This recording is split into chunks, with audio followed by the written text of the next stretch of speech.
What's going on, people? We are Tottenham TV, back here for another predicted lineup video as we face Brighton. 12:30 kickoff at the Tottenham Hotspur Stadium tomorrow. Very much looking forward to it. It's a time for us to solidify our place in the top four. If we do win, we go 6 points clear of Arsenal, with them to play at 3 o'clock against Southampton away. Very important game, obviously. Antonio Conte has been speaking in the pre-match press conference. The team news is out, and what is that? Yeah, nothing that new to report. Obviously, Matt Doherty was ruled out for the season during midweek after getting injured against Aston Villa. So he's obviously unavailable.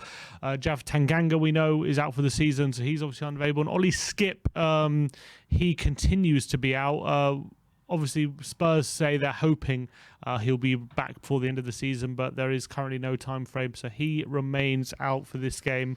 So that's currently the injuries we have, and the players unavailable. All right, so let's get into the predicted lineup. Let's start off with the goalkeeper, Hugo Lloris, back in massive form, wasn't he, in the last game against Aston Villa? Yeah, he was brilliant. Responded to that mistake he made against Newcastle really well, put in a arguably match performance in a 4-0 win, keeping us ahead at the break, and he was brilliant. And obviously he's our captain. He obviously keeps his place, and hopefully he won't be too busy in this one. Yeah, let's hope not.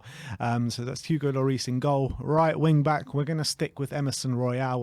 With Matt Doherty being injured, he does have the shirt at the moment, and he hasn't really done anything on the pitch to make us argue otherwise. Yeah, obviously got a goal against Newcastle, didn't he? In a solid display. I thought last week against Villa, first half he struggled, but once he grew into the game like the rest of the team, he started to gain confidence and was heavily involved in our fourth goal in the build-up as well, which was positive to see. Want to see him make more an effect in the final third than he has done when he gets on the ball. But I think for the time being he will have the shirt. But I do think that if performances don't improve, Sessegnon could potentially play that role, so he could be waiting in the wings. But I think for now, yeah, I think Emerson deserves to play. Yeah, so Emerson right wing back. In the right centre back position is going to be Cuti Romero. Obviously, he's been integral to everything that we've been doing of late. Absolutely astonishing player, going from strength to strength. Yeah, and he'll be up against his international teammate Alexis McAllister tomorrow as well. So hopefully he'll know him well and know how to play against him. But yeah, he's obviously such an important player in our back three, and it really has changed so much since he's come in. So of course he keeps his place. So Romero on the right. In the middle is obviously going to be Eric Dyer. He's also been very central to what we've been doing in this heart of the defence. So yeah, he obviously keeps his spot. And he's almost become one of our most important players when we're trying to beat a low block. He's like the one trying to dictate play from centre-back, and he's really taken on that role, and he's growing into it really, really strongly ever since Conte's come in. And his passing seems to be getting better and better, doesn't it? More accurate, more incisive as well. Not afraid to play passes into feet and down the centre of the pitch. He's got confidence in himself, and yeah, he's been playing really well. You know, it's like that leadership mentality as well that he has, that not really anyone in that back line does have. So that's why he's so important to us. And it seems as though that I feel like he's like growing in stature in this club, game on game as well. Definitely. He's been there a long time, you've got to remember. So he obviously feels like this is his home. And what did he say? I remember he said it once when he wasn't playing so well, so he got ridiculed for it. But he said he wants to spread his ashes around the stadium or something to that accord. And I think, look, he loves Tottenham and he loves being here. And I'm glad that he's finally found a role where he seems to be at his best. Yeah, and there was also big words from Romero, wasn't it, last week or a couple of weeks ago, saying how much Eric Dyer helped him settle in that back line and to life at Spurs as well. So that also shows a bit of leadership mentality or qualities. To make up that back three, obviously it's going to be Ben Davies in that left-handed role. He's also been having a really good season since Antonio Conte come in, and there's no one else that can really play that role. Definitely. And he also, a bit, not to Romero's extent, but he does definitely helps massively with the build-up play as well. We're going to need that against Brighton, who are definitely going to try and press us early doors. I'm certain of that. And Davies is going to have to be on top form. So, but yeah, I'm sure he plays. Left wing back, this is probably the most contentious spot in the lineup. You can either go for Reguilon or for Sessegnon. We're going to stick with Reguilon. He was the first one that did come on in the last game when Doherty went off injured. But he did mention in the press conference that Sessegnon is ready to start. So it's going to be an interesting one. Yeah, and obviously it was against Brighton, wasn't it, a few weeks ago, where Reguilon had those two really presentable chances, which he fluffed late on, which could have extended our scoreline. And that's something he needs to continue to improve. I think he wasn't so amazing when he came on against Villa, and maybe Conte could have seen that and thought maybe Session's worth a go, because Session was playing really well before he got injured. But the fact that Reguilon came on and I think he's our most senior left back, so I do think he's going to have the shirt. But again, if he doesn't keep up his standards, Session definitely can easily come in. Yeah, I do have a feeling that he might give Session the nod, to be honest. But look, we'll have to see how it plays out. But both of them have equal claim to the spot, to be honest. Let's run through that back line with you one more time. So it's Hugo Lloris in goal, Emerson at right wing back, Reguilon at left wing back, Romero, Dyer and Davis in the centre back positions. Now let's move on to the midfield, and the first midfielder we are going to talk about is Rodrigo Bentancur. Yeah, obviously nearly joined. Sorry, we're not playing Villa. We played Villa last week, but he did nearly join Villa, didn't he? In January. But yeah, he's playing very well at the moment. Had a very good game against Brighton a few weeks ago. He got a really good assist in that game. He's been vital to our solidity in the central midfield. In the cup game, the cup game. You're talking about the league game. Yeah. He's been so central for that bit of composure and that tenacity in central midfield. And he's going to have his work cut out on this one, because Bissouma, Mwepu and potentially Caicedo, who made his debut against Arsenal as well, have a lot of energy and can cover a lot of ground. So he's going to have to be wary of that. But if we do control the game, he's so vital to playing passes at the right moments and playing incisive passes as well. So yeah, he has to play. There was a rumor that, not rumor, but there was a report that he had a bit of a niggle on his knee, but I was watching training today on the YouTube, and he was there. He seemed comfortable, so I'm pretty sure he's going to play. Yeah. And alongside him, we're going to look at Pierre-Emile Højbjerg.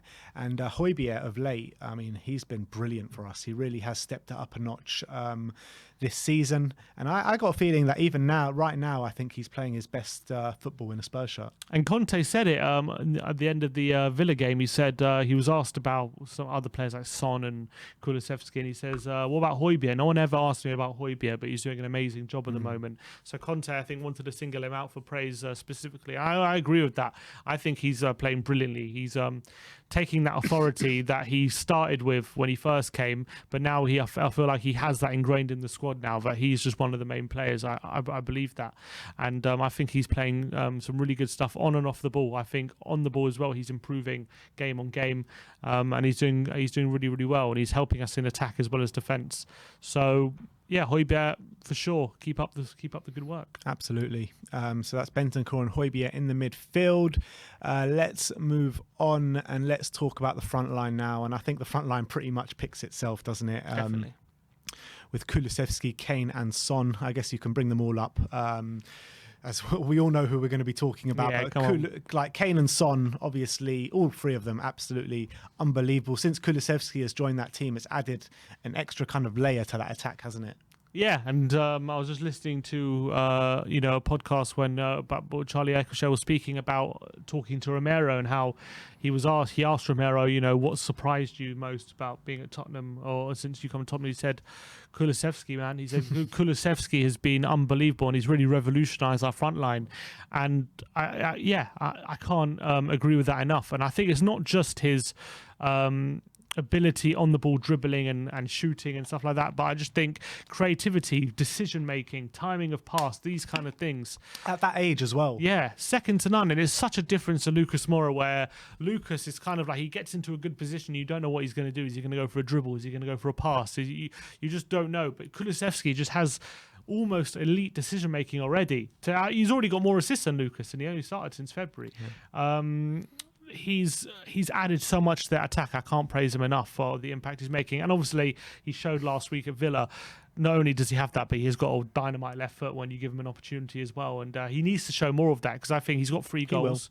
And how many times I've seen highlights like have him at Juventus and Palmer. Like, how many times you just see him whip it into the far post on his left foot, and that finesse shot. Yeah. Hasn't quite done that yet for Tottenham, but I'm sure it's coming. Sure.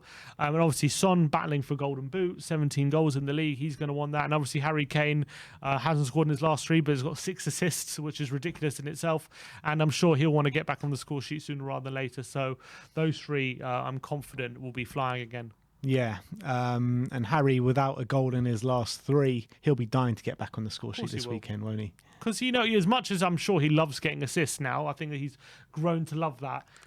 We know Kane, he's really at home when he's scoring goals. That's where he gets his motivation from. We know that ever since he's broken to the team, he's lived for scoring goals. So I'm sure you saw it, I don't know, for the end of the video game, you saw like he was being so selfish. He just wanted to get on the score sheet. He was like shooting from 40 yards and things like that. He was just like, it's my turn now. I've got 3 assists. It's my turn to get on the score sheet. It didn't quite happen, but I'm sure he'll be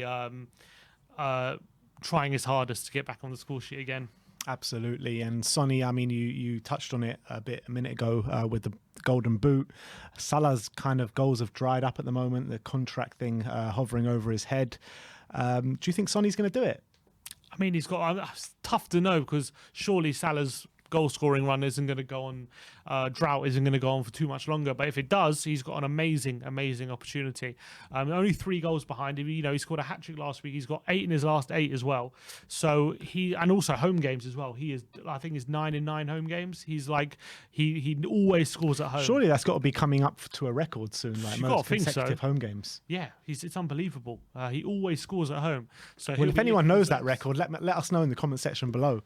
But surely that's got to be coming up soon. Salah's got to be looking over his shoulder for sure. That Golden Boot, and it'll be a great achievement if Son can do it, because even though he's so good, I always feel like he still, even now, doesn't get the praise he deserves as being one of the best forwards in the Premier League.